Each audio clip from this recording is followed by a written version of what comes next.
I used to believe evil people looked different, like maybe they carried darkness on their skin or had dead eyes that warned you to stay away.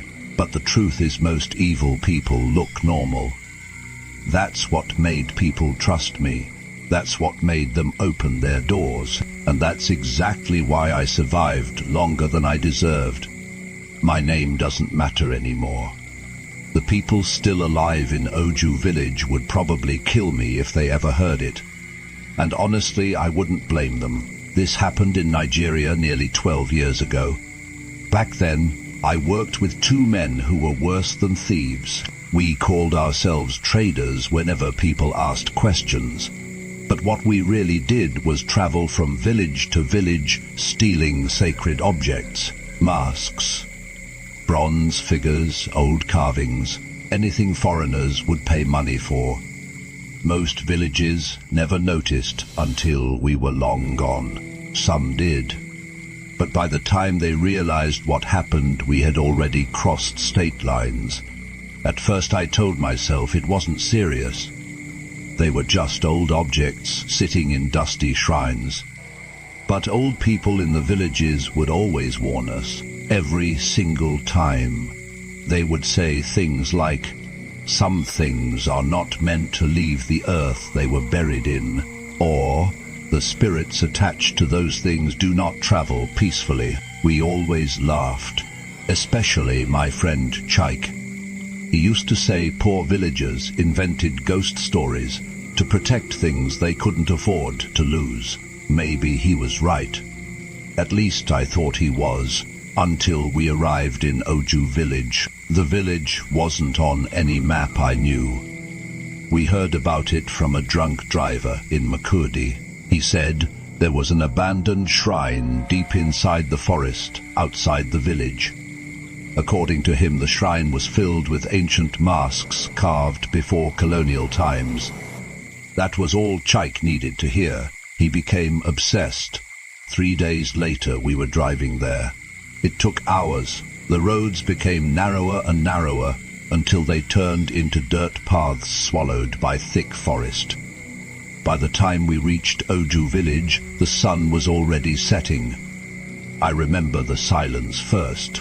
African villages are usually alive at night. Children running, women cooking, generators humming, music playing somewhere in the distance. But Oju Village was quiet, too quiet. People stood outside their homes staring at our truck. Nobody waved, nobody smiled. They just watched us like they already knew why we came. An old man approached our vehicle, holding a lantern. His eyes looked cloudy white, like cataracts, but somehow it still felt like he could see everything. He asked us why we came. Chiki lied immediately.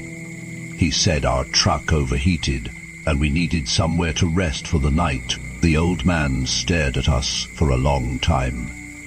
Then he looked directly at me, not Chaik, me, and he said something I still hear in my nightmares. "If you hear drums tonight, do not follow them into the forest." That was it. No greeting, no welcome, just a warning. One of the women in the village allowed us to sleep in a small mud house near the edge of the village. The entire time we unloaded our bags, villagers stood far away watching us. Some of them even made the sign of the cross when they looked at us. Around midnight, Chaik woke me up. "Do you hear that?" At first, I thought it was thunder. Then I realized it was drums. Slow, deep, rhythmic, coming from somewhere inside the forest. Boom, boom, boom. The sound almost didn't feel real. It felt distant and close at the same time, like it was inside my head. Chikik smiled. He said the villagers were probably performing rituals near the shrine. And where there were rituals, there were valuables. I reminded him about the old man's warning. But Chiki just laughed and grabbed the flashlight. My other friend Musa followed him immediately. I should have stayed behind. I know that now. But greed has a strange way of making fear feel small, so I followed them into the forest. The deeper we walked, the colder the air became. That made no sense because Nigerian nights are usually hot. But this forest felt freezing. And then we started seeing figures, not people, shapes. Tall black silhouettes standing between trees. Every time we pointed the flashlight toward them, there was nothing there. Musa kept muttering prayers under his breath. Chicky told him to stop acting like a child. The drums grew louder. Soon we saw firelight ahead, and then we reached the shrine. I can barely describe it properly. The shrine was built around a giant tree wider than a house. Hundreds of carved masks hung from the branches. Some looked human, some looked like animals, others looked wrong. Their mouths were stretched too wide. Their eyes looked painfully alive. At the center of the shrine stood a wooden throne. And sitting on that throne was a figure covered entirely in red cloth. It wasn't moving. The drums stopped instantly. When we stepped into the clearing, everything became silent. Even insects stopped making noise. Chicky whispered that the villagers must have left in a hurry. He walked toward the masks with excitement. That's when the figure on the throne moved. Not fast, slowly, like bones cracking awake after years of sleep. Musa screamed. The figure stood up. The red cloth slid slightly off its face, and I swear to God what I saw underneath was not human. Its skin looked grey and stretched tight over its skull. Its eyes were completely white, and its mouth was smiling too wide, far wider than a human mouth should. Chicky ran toward the truck immediately. Musa froze. I grabbed Musa and dragged him behind me. Then the drums started again, but now they sounded frantic, aggressive, like war drums. The masks hanging from the trees began swaying violently, even though there was no wind. And then people emerged from the darkness. Dozens of them, villagers. They surrounded the clearing holding lanterns. Nobody spoke. They just stared at us. The old blind man stepped forward. He looked disappointed, not angry. Disappointed. He told us the shrine was never abandoned. It was feeding. I asked him what he meant, and he pointed toward the figure in red. It protects this village, he said, but every protector must eat. I felt sick instantly. The old man explained that decades ago something evil lived beneath the forest. People in the village kept disappearing.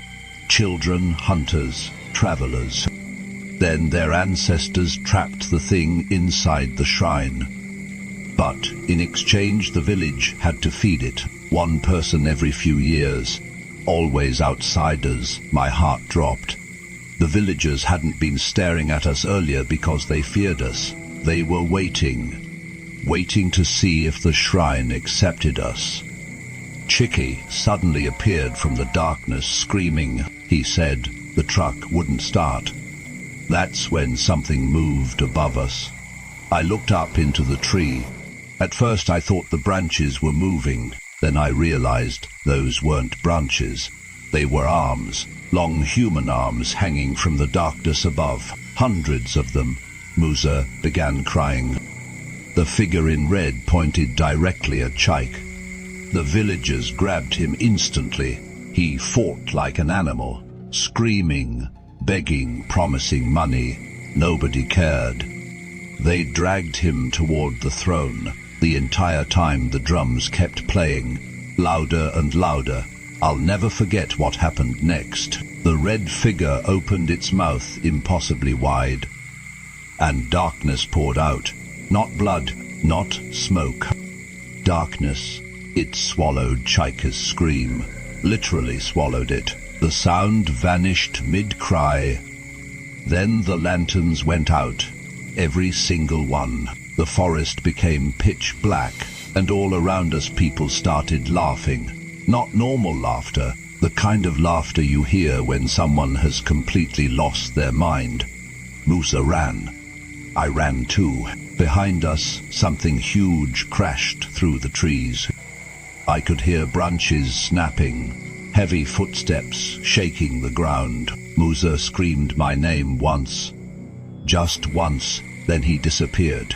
I never saw him again. I kept running until I saw headlights.